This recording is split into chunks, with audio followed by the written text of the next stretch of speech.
Google has the power to rig the election. They've been caught rigging the election already, not just in the United States, but meddling in Ireland and meddling in Brazil. And, this is the technocracy. This is the biggest threat that we face in America right now is Google. We're going to stop the censorship on YouTube. So the fascists of 100 years ago burned books, and the fascists of today burn bits. Every single time a video gets deleted off of YouTube, every single time a site gets delisted from the Google index, that's an act of burning bits. And so we're going to stop the burning of bits with our Stop Bit Burning campaign. Welcome everyone, I'm Spiro. Thanks for tuning in. In case you missed it, my last report was censored by YouTube. The video was only up for about 30 minutes before it was removed, but you can still see it right now at activistpost.com and on BitChute. I then uploaded the video to Twitter and immediately had my account locked, but I got it back. But going forward, we're going to talk about more censorship here and the social engineers in general. And joining me today to discuss this is Zach Vorhies, who is a Google whistleblower. You can find him at zachvorhies.com. Zach, thanks so much for being my guest today. Thank you. And if people want to find me on Twitter, look up Perpetual Maniac. Absolutely. I'll be sure to leave links to anything and everything you'd like in the show notes below. You do have a huge following on Twitter. You're always very active on there, and I follow your account. It's a great account. Now, Google is perhaps the most powerful and influential corporation on the planet at this point. And for those who might not be familiar with your story, what was your position at Google and how long did you work there?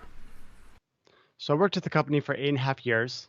The first sort of section that I worked there was for the Google Earth team. And then I left to start a company called Zackies.com. It's a cycling bicycle glove, actually, with LEDs on the back. And that company's still running, but I made a lot more money working for, corporate tech. So I went back to Google and worked at their YouTube division, working on the embedded YouTube app that is on the game consoles, that's on the TVs. Specifically, I worked on the NX Switch and the Xbox and a little bit of the PS4 port of the YouTube embedded app. Now, being at Google, you were essentially in the belly of the beast, and you had access to all sorts of internal and confidential information not available to the public. What did you uncover there at Google that made you decide to come forward, blow the whistle, and walk away from what many would consider a very high-paying dream job? Right. So I first want to say that working at Google/YouTube, which is owned by Google, was a dream. And everything that you've heard about the company and how great it is to its employees is 100% true. It wasn't until I came back to Google working for the YouTube division that I immediately saw that there was problems. It was about 3 months after I got hired. So I got hired in August of 2016, and then the elections happened in November of 2016. And I was so done with politics at that point that I had checked out. I didn't vote for Clinton. I didn't vote for Trump. I didn't vote for anyone. I thought it was just a crap show. So, and then to my surprise, really, Trump won. And I was like, oh, cool, that's great. A change up. Maybe we'll have, some differences now. And I thought I was just going to return back to Google and people would be upset, but that's just politics and we would move on. Wow, I couldn't be more wrong. Google was freaking out. The employees were freaking out. The management was freaking out. The C-level executives were freaking out. And it all came to a head when they had a meeting about 1 week after the election. And in this meeting, they said some really inappropriate things for the C-level executives, saying that, for example, Sergey Brin, the founder, said that he was personally offended at the election of Donald Trump, and that he thought that this nationalism would just be like a blip on the screen in history. The CFO recounted how she was having a discussion with the New York office about how they were going to lose this election. And I'm like, lose this election? It's not Google's to lose. It's the American people's election. But the most shocking thing for me, and it actually went over most of everybody else's head, the significance, was a question asked by the CEO, Sundar Pichai, about what the most effective thing that Google had done during the election. And his response was very troubling. He said that it was the suppression of fake news by their machine learning algorithms, and that they were going to be expanding on that. And I went, wait a minute, we're filtering fake news? Like, when was that decision made? Because, their mission statement is to organize the world's information and make it universally accessible and useful. When did Google get into the business of filtering fake news? So I thought to myself, you know what? I'm going to figure out what this fake news definition is, because I just like to research. It's kind of my deal. So I just start like browsing through the company, and keep in mind, Google was a very open company because of Eric Schmidt. And so as a result, I can just go and look at what other teams are doing. So I started looking at what the fake news team was doing. And they actually had like, I use the term team loosely, but they had like an organization that was generating design documents on defining what exactly fake news was. And when I looked through the definitions, it turned out that like 4 out of 5 all had to do with Hillary Clinton. And I was just like, wait a minute. Is this about filtering fake news, or is this about, helping a candidate? It seemed to be like it was a political play. And so I thought to myself, well, if there's, such a thing as fake news that's going to be defined at the company, then there's going to be something that executes the fake news classification and removes them from the search, the YouTube, the Google News. And so I sought to try to find out what that project was. And I found it. And the name of the project was called Machine Learning Fairness. And over the course of a couple of years, I gathered intelligence on this from within inside the company with publicly available documents. And when I was grabbing them, I was just grabbing them for myself, because at the time I was like, no one's going to believe this. This is really out there, but I need to have physical evidence for myself so that I know that I'm not going crazy. I saw Google essentially start doing seditious activities against the president.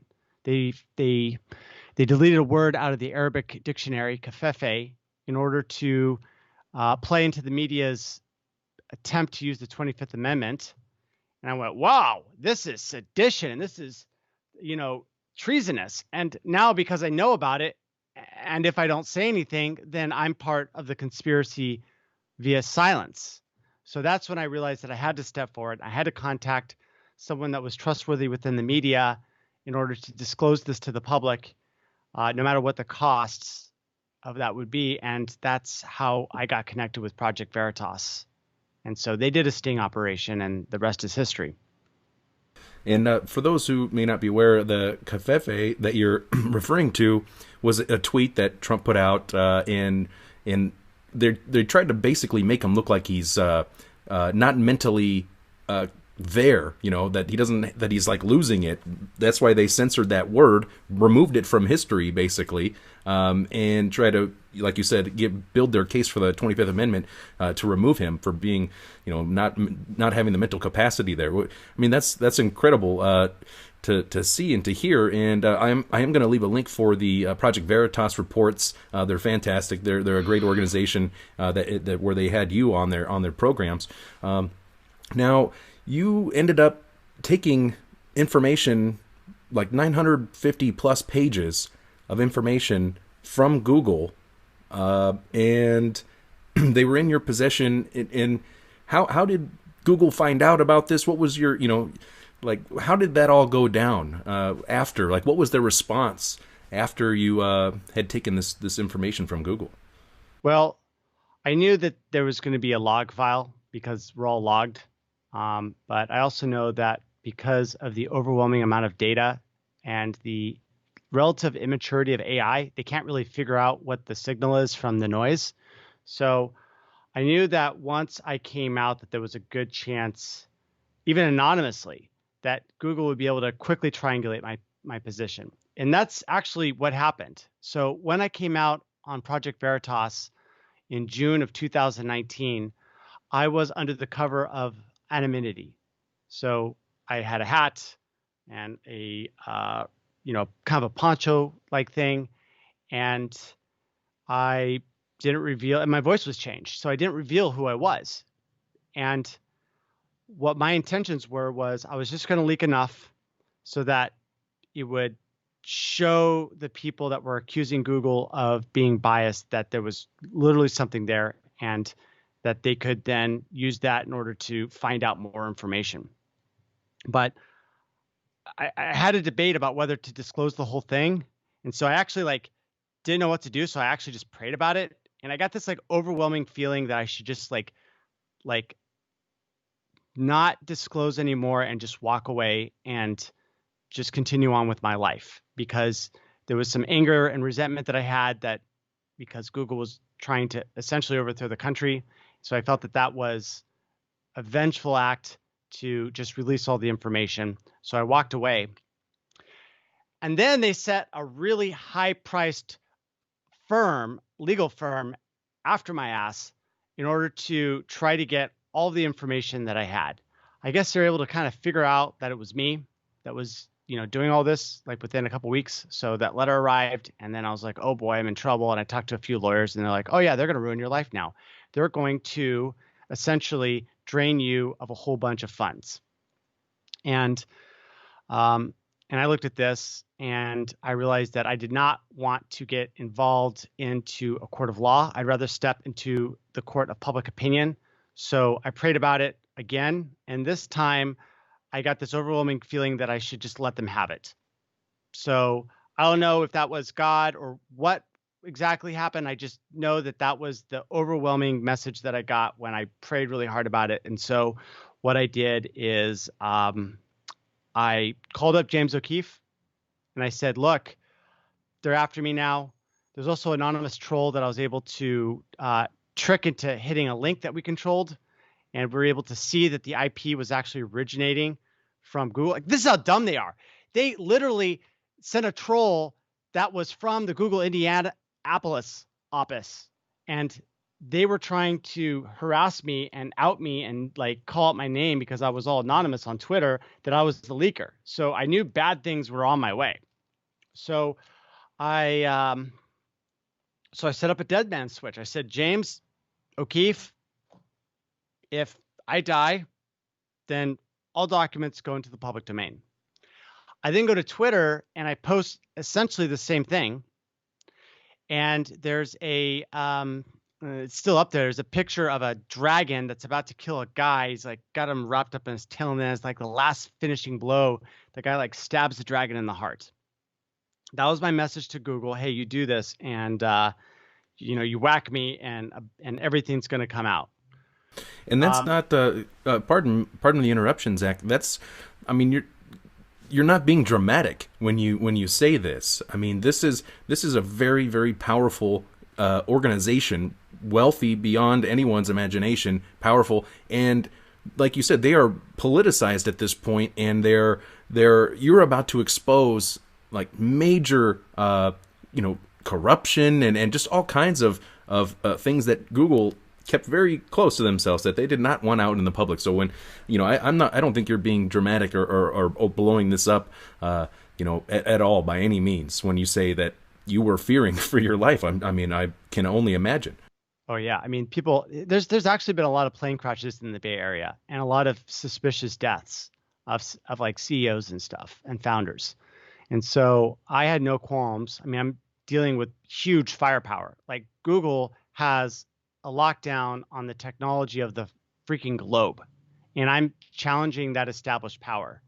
And the only thing that I have as leverage is the fact that I can kind of trigger an awakening by revealing what Google's doing to, the common person that's still asleep about this. So I let them know that they were going to walk into a trap if they did anything. Sure enough, 4 hours later, the cops were at my house trying to get a wellness check on me. And I was like, hey, I'm not going to answer the door, right? They don't know that I'm here. Well, they somehow figured that I was there anyway, so they just set up watch, and maybe they were tracking my cell phone. I'm not entirely sure, but they just assumed that I was there and then shut down the streets from 20th in Valencia to 22nd in Valencia. They used a flimsy excuse to call in a bomb threat and get the bomb squad at my house. What had happened was my roommate, who's super hot, she like does all these like stage performances at like Burning Man and these festivals around California. That's like her gig. And she had left a canister of denatured alcohol that she uses in her fire poi. And so it was this canister that was in a bag. It was like in a brown paper bag. And they looked at it and they said, oh, that could be like an incendiary device. So we got to make sure that it's not like a bomb. So they called in a freaking bomb squad on me. And so I remember I was sitting on my bed trying to get my mind off of all this, playing some video games to just, think about something else. When I started to hear this like helicopter, like encircling the house, and it started to get closer, and I was like, no, that would be paranoid to believe that this helicopter's for me. And so I kept on playing the video game, even though my adrenaline was now like raising. And now I hear this other helicopter come. So now there's like 2 helicopters flying low over my house. And so I get down on my hands and knees and I crawl next to a window because I'm like on the 2nd floor. So like I'm not at street level. I'm above looking down on everyone, and I'm able to like get to a window and look up, and there's like a helicopter like just hovering. And I'm like, this could actually be for me. And then I actually got a phone call from my friend who decided that he was going to come visit me and saw that the whole street was blocked off. And he talked to the cops and found out that they were there for me. So now he's calling me, trying to talk me out of the house. It's like, I'm talking to them. They're going to set up shifts. They're going to be here for 3 days. And so I decided at one point that, whatever they were going to do, they were going to do. So I might as well do it out in the public with everyone filming their cameras. And then good luck with if they try to do something funny for them to erase all that video. So I talked to the police over the phone. I negotiated to come out. I came out, recording with the phone in my hand, which I told them ahead of time that I would do. They gave me permission to go ahead and do that. And there's video actually of me like coming out, sticking my hands up, turning around, putting them behind my head, and then them like detaining me, searching me, and then finally asking me a bunch of questions like, do I want to do any self-harm or kill myself, or do I want to like do any harm to anyone at YouTube?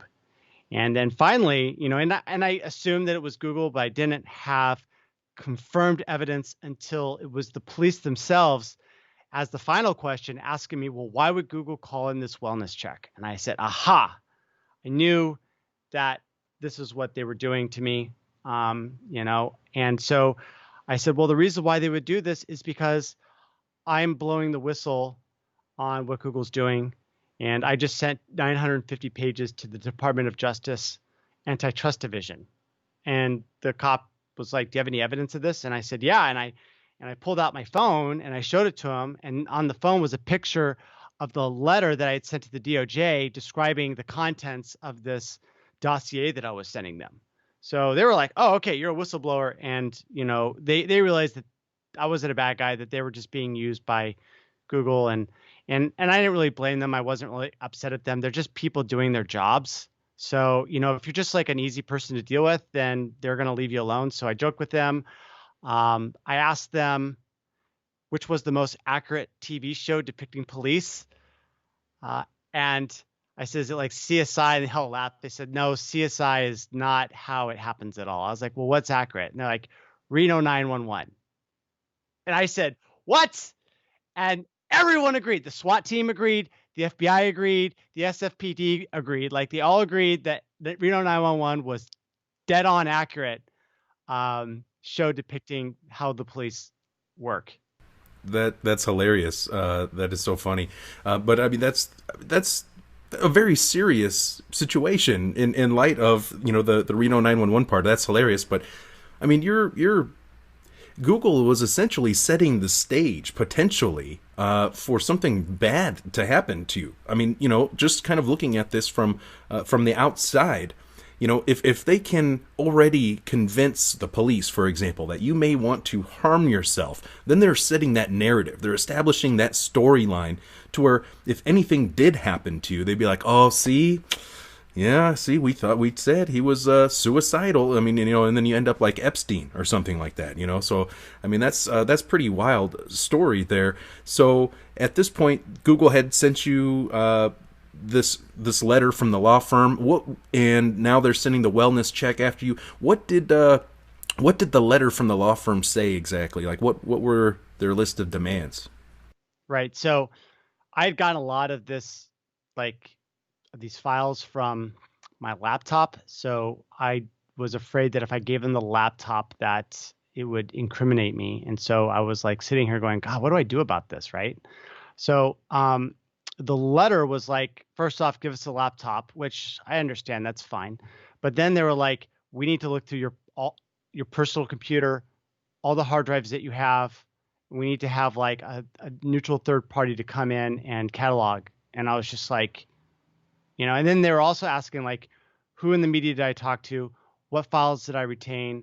Basically, they were trying to get me to admit that I was the leaker.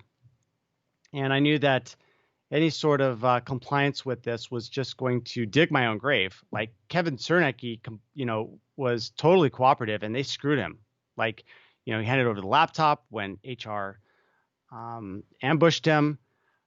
After handing over the laptop, because he filed a complaint with the National Labor Review Board.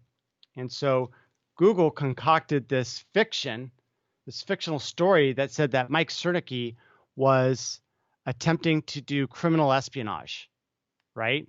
And so he got tangled up in the courts, and it drained $100,000 of his money fighting this frivolous, set of lawsuits against him. And I don't know if he's exited from that. He might still be in the process, but it drained his life savings away. And I knew that was going to be sort of what they were going to do to me, because I talked to his lawyer, and I was like, well, this is what's going to happen. So, I realized as I was thinking about it that, well, if they want the laptop because they want to cover up their crimes, and it's part of the chain of evidence. So really, it belongs in Washington, D.C. under law enforcement hands, so they can create this antitrust case. So what I did is that's when I set this dossier of 950 pages, I also included the laptop. And then I wrote back to Google, oh, I don't have your laptop anymore. I gave it to law enforcement, and go have fun with that. And I don't know whether they ever got their laptop back or not. I haven't asked. But yeah, it's in Washington, D.C. as far as I know.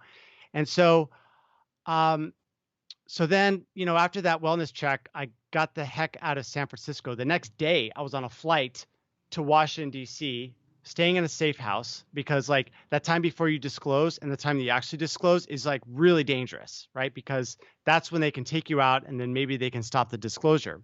So I was taking all the security precautions necessary. I almost felt like kind of like James Bond, like someone's trying to kill me. And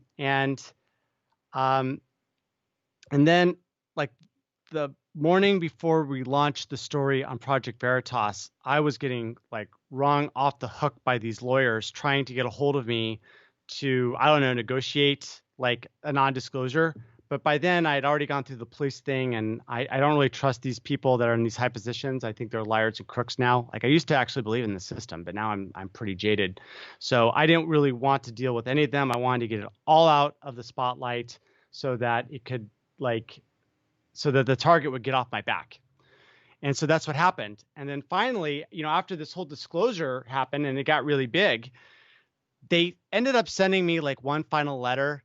And it was like a lot nicer now. Instead of being demanding, they were like, please, can we, can we look, on your personal computer for any documents that still exist? And I said, well, I gave the documents because I believe a crime had been committed.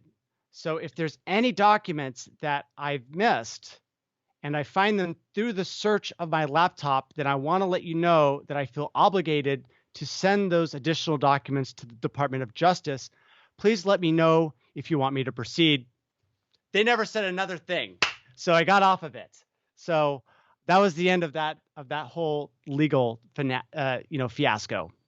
And so, what has developed since then with the Department of Justice? Have they been in touch with you? Has this proceeded or progressed at all in any way? Well, as you know, the government can be kind of funny sometimes. So because I didn't actually address it to anyone, um, I just addressed it to the Department of Justice, like Antitrust Division. It turns out that it was going to be put into holding for like up to 6 weeks. So I went to Washington. When I went to Washington, we actually reprinted everything and put it on USB drives and then manually rewalked it into the Department of Justice through a contact that we had that was able to get us an intro. We walked in and we talked to, I can't remember the guy, but he ended up retiring like a year later, but he was like the guy that was like reported to William Barr.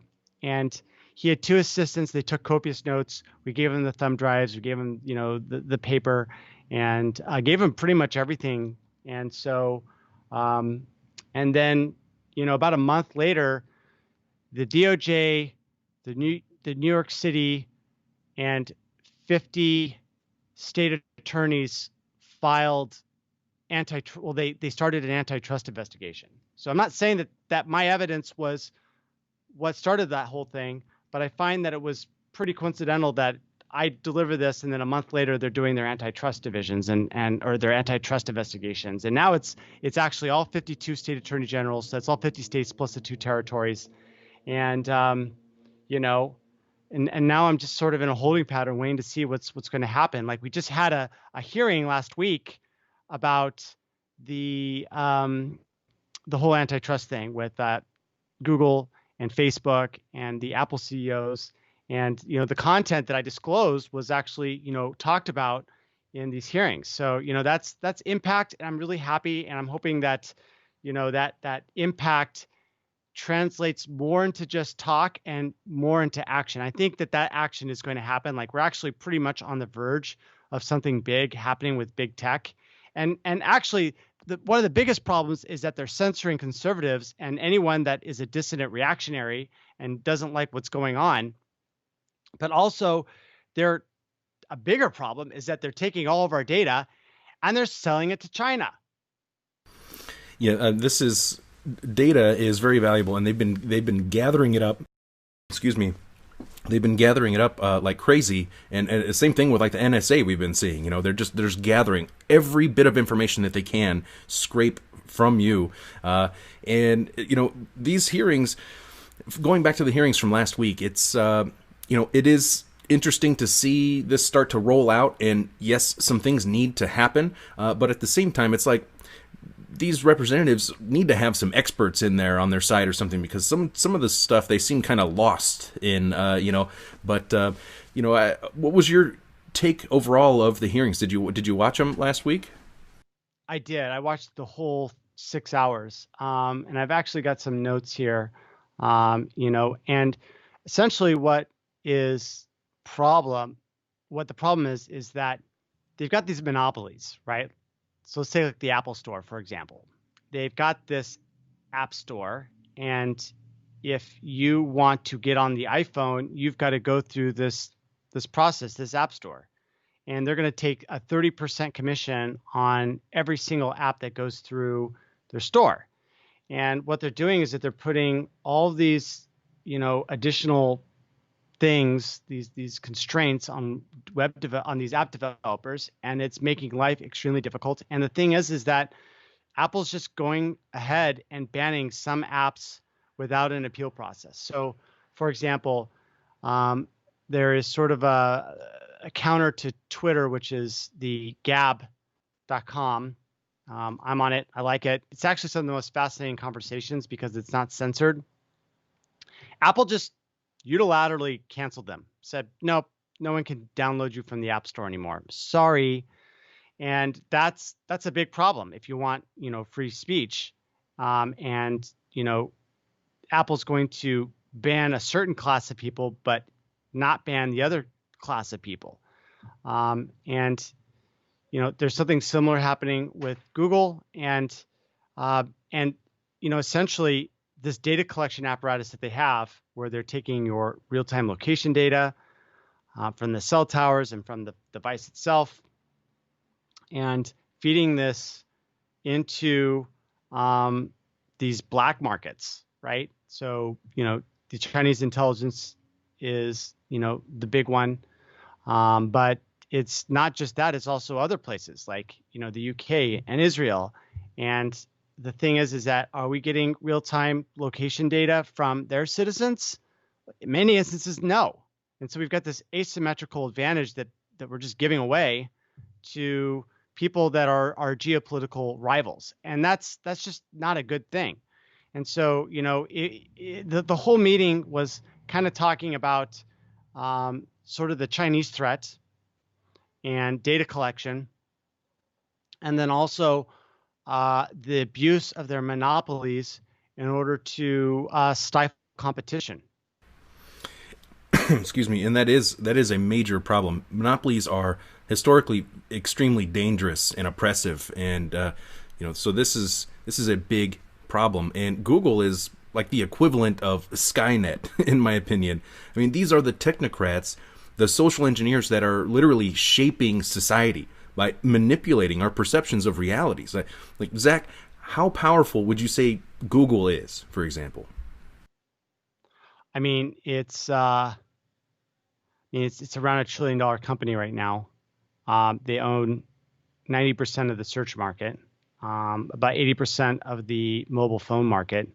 The technocracy is here. I mean, they're probably listening to me right now, just to be honest, right? Like, I've been trying my best to get rid of all the Google products in my life, and it is hard. It's so hard to get rid of everything. Like, I can't find a replacement right now for Google Drive.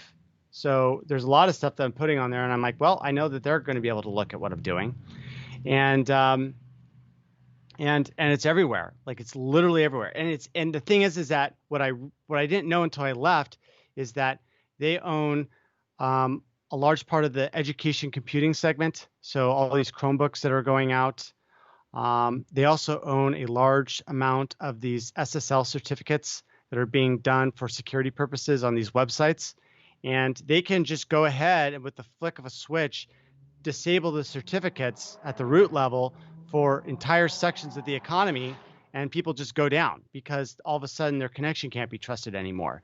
And the thing is that it's built into the browser so that you can't visit those non-encrypted connections anymore. It gives all sorts of weird flags, and then their search engine has a ramification that will downrank you to the back pages, so you'll never show up. And it's just like, holy crap! Like, Google has the power to rig the election. They've been caught rigging the election already, not just in the United States, but meddling in Ireland and meddling in Brazil. And this is the technocracy. This is the biggest threat that we face in America right now is Google.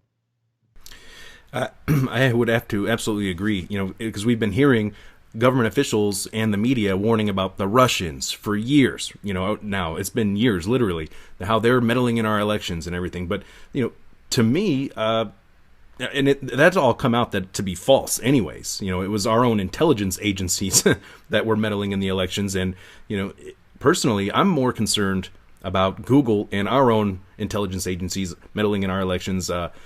How concerned are you that they're going to try to influence the outcome of 2020 presidential elections here in the U.S.? Oh, it's already started. And I've been saying for a while now that this, I knew that it was going to be really bad. I knew this a year ago. It's the reason why that I decided to blow the whistle, because I wanted to give patriots a heads up that this stuff is coming down the pipeline. And by doing this a year ago, I gave a full year for everyone to prepare for the eventuality of what Google is going to do, and give ammo for the lawyers that are working on our side to be able to get at that electronic discovery, because Google's got these giant walls, and whatever they want to, whatever is done, they want to make sure that some lawyer can't crack open that vault and start looking at all the documents. So this is why I wanted to do this, was really to enable the lawyers to go after them. So it's and you're seeing it right now, like a bunch of people are getting banned left and right on social media, Twitter, YouTube. Their voices are being silenced. If you talk about that one drug, and I don't want to say it because I'm worried about your page. Go ahead and say it. Don't worry about it, or should I worry about it? No, go ahead. I believe you're talking about HCQ. If you say HCQ, then your page can get banned, right? Zero Hedge got banned because they outed the connection of the Wuhan and the coronavirus, and it's out of control. And clearly, China is, and this is the thing that I realized, is I didn't realize the scope that China was actually involved on a planetary scale, but they've got their fingers in everything. And I think that they actually have more influence in the world than possibly America at this point, not in a cultural way, but in a, like, we're buying up everything sort of way, right? Like I go to Costa Rica, or I hear about it in Brazil, and it's just like China's buying up this, China's buying up that, they're flooding in. When I left YouTube, it had gone from about like 30% Chinese to like 70% Chinese. I was like one of the few white people still remaining. And so I was just like, okay, well, this is interesting. Like, there's a bunch of Chinese nationals coming into the company. And so, right now what we're seeing that China is meddling in the election using these tech companies and the DNCs as proxies. That's very interesting. Personally, I'm not going to get into it, but since I already started to, I guess, it's basically two sides of the same coin is kind of how I looked at it. And if voting really mattered, they'd probably make it illegal anyways. But, That's true. But, you're right. We have been seeing a massive increase in the censorship, and it used to be more subtle, but right now it's more blatant and very much out in the open for everyone to see. And I believe that they're wanting people to self-censor as well, by just having that blatant censorship. So people are going to be like, like you were just concerned, and I would thank you for that, about saying hydroxychloroquine. You don't want to say it because you don't want my channel, this video, to get taken down. I understand. But I refuse to self-censor, and we can't cave in to, this technocracy, as you rightfully call it. But, ultimately, how dangerous do you believe that the censorship is or can be, if it keeps getting worse? And I mean, the worst case scenario, I mean, that could be an entire interview, me talking about the worst case scenario, because I've thought about this a lot. I'm like, what is the final sort of extension of everything? Like, what's the final form? And the way that I saw it is that and a lot of this is actually from the QAnon phenomenon. I was like, well, what if they're able to generate something like the Q phenomenon, via AI with selective disclosures about truth, and then but then they're able to micro target that.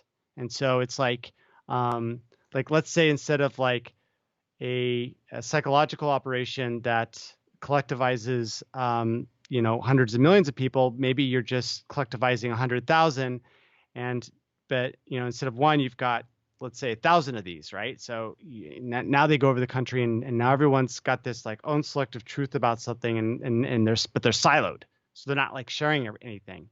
And essentially, what you can do is you can balkanize the psychology space, the topology of these countries, into these bulk, where they don't share an ideology.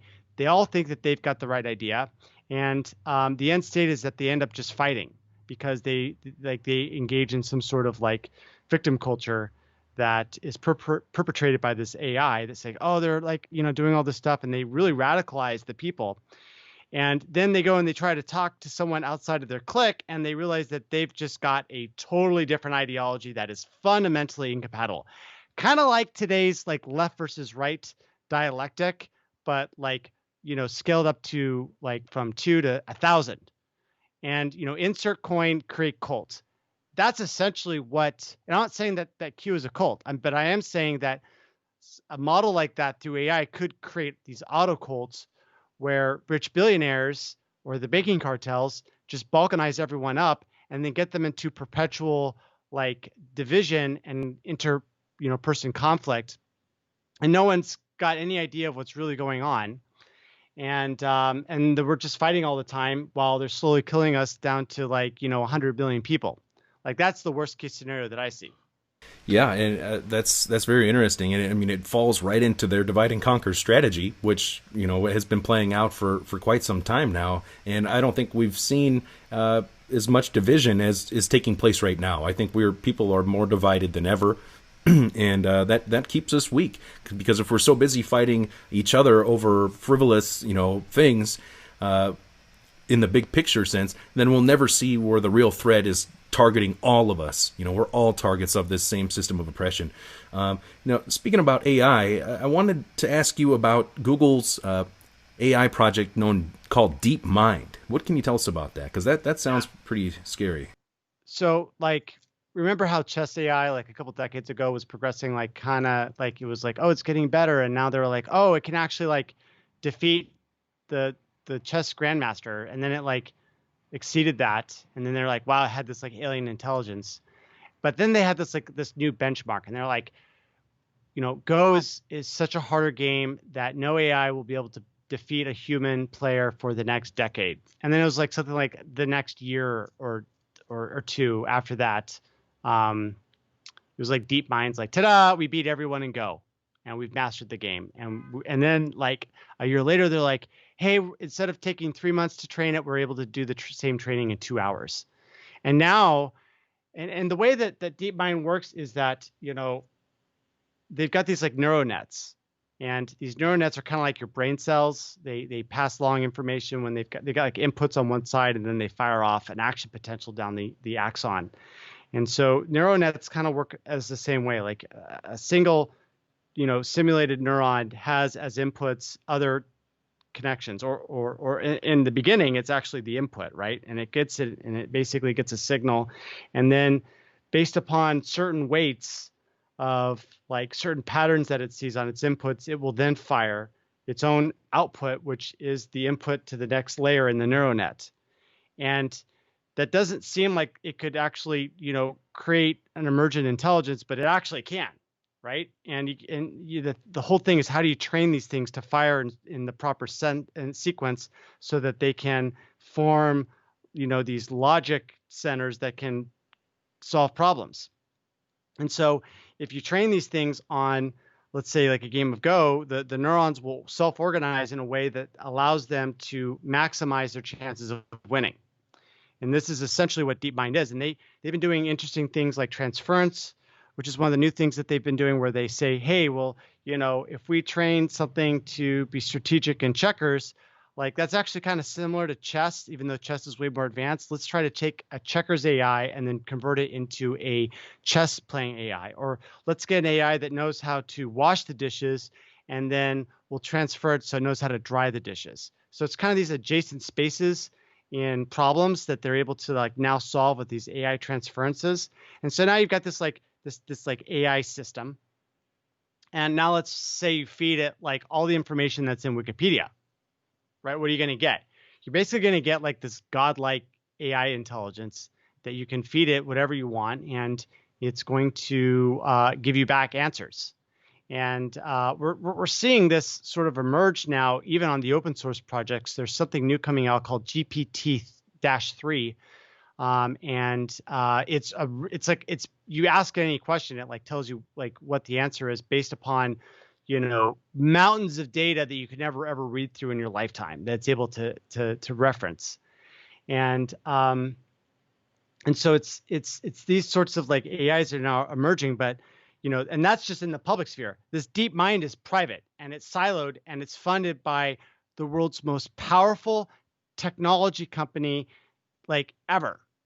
And, this is a really dangerous thing, because not only is it a threat to humanity, but China has supposedly gotten access to this. And this is an open question of how much access that they have, because they had a Chinese national by the name of Feifei Lei, who was from Stanford. She came in Google, I think around like 2000, was it 17 or 2018? And she came in, and what she said is that when it comes to Google and AI, they don't have borders nor boundaries. And this is a really big problem because, she helped establish Google's office in China. And because Google's a global corporation, one side of the hand, just like in the same way that I was able to see all the documents of fake news, was this Chinese office able to see their DeepMind technology and get a copy of it? And if they got a copy of it, the issue there is that in 2017, the president of China stated that anything that was developed or available within China that had a military application had to be shared with the People's Liberation Army. I've got 5 minutes now before I got to go to my next thing, but the big question, and this actually caused Peter Thiel to write an op-ed in the New York Times accusing Google of treason. And I had an article posted in Breitbart from a podcast that I did with one of them, basically saying the same story that I just said now. Like, there's all this connection and this pipeline, this free access pipeline for this godlike AI intelligence to get right into China. Did they get access to it? And we still don't have an answer on that, right? Like, Google's been very dodgy about whether China has, and obviously we can't go to China and ask them like, hey, did you steal all this technology from us? Because they're going to be like, of course not. So, that's the big threat. Like, what do they know and what do they have, and what are they going to use it for? Wow, Zach, thanks so much for the time that you have. I know that you're running out of time. You got to get going, but real quick here, you have something big in the works taking place, mainly behind the scenes right now. But can you tell us a little bit more about this project called Stop Bit Burning, and what can we expect from this? Tell us about this, please. We're going to stop the censorship on YouTube. So the fascists of 100 years ago burned books, and the fascists of today burn bits. Every single time a video gets deleted off of YouTube, every single time a site gets delisted from the Google index, that's an act of burning bits.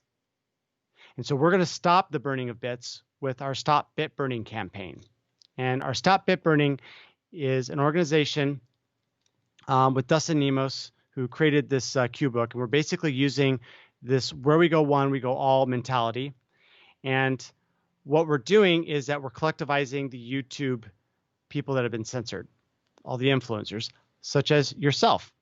And what we're doing with this is we're going to launch a campaign to raise money from the audience members. Ask for $5, same as you would buy a coffee. Just give it to us, and we'll protect the freedom of speech. And what we're going to do is we're going to take this money and we're going to file a class action lawsuit against Google for their collusion activities and for their torturous interference in the exchange of commerce, because that's what they're doing, and they're doing it for not good Samaritan reasons. They're doing it for a political agenda, and they need to be held account of what they're doing. And right now, they're protected under Section 230 as long as they, promise to not do any sort of censorship beyond censorship of the obscene. Well, obviously, they're breaking that side of the agreement. And so we're waiting for the right moment to be able to launch this lawsuit, whether we get clarification from the FCC or Trump, or whether Steve Wozniak is able to succeed in his lawsuit against YouTube. And so right now, we've been getting testimonies from YouTube content creators, and we've gotten a lot of influential people who I'm not comfortable saying who it is right now, but you'll know about it shortly. By coming together, we believe that class action lawsuits can be really effective. And so that's what Stop Bit Burning is all about. You can find our website at stopbitburning.com and check it out. And if you know of an influencer Tell them about what we're doing. Sign up for a newsletter. It's tens of thousands already. And if you want to throw like a cup of coffee, like $5 our way, there's a donate button on there. You can go ahead and click it if you want. So that's what Stop Bit Burning is all about. Fantastic. Zach Vorhies, ladies and gentlemen, thank you so much. I'll leave links to stopbitburning.com. I'll leave links to zachvorhies.com and to your Twitter and anything else you'd like as well. And definitely look forward to having you back again soon. Thanks so much for your time. And I'd like to thank the audience who watches and shares these reports. I can't thank you guys enough. Definitely share this information. This is important. And visit stopbitburning.com. Zach Vorhies, thank you. Any final points you'd like to mention? Spiro, I just want to say thank you so much for everything that you're doing. I'm getting into this fight because I want to protect voices like you, because like we've never had a decentralized news commentary system in the history of the planet, right? Well, I mean, I guess they did, like that's how the original one, but we haven't had it in the last 100 years. So what you're doing has tremendous importance, and I just pray that you just continue to just be a guiding light in these dark times. Thank you for everything, Zach, and I can't wait to watch this lawsuit come together, this class action lawsuit come together. It's very exciting. So look forward to talking again soon once this thing launches officially, and hope to have you back very soon, Zach. Thank you so much for everything you do as well. Thank you very much, Spiro. Take care. Bye. Bye. Thank you.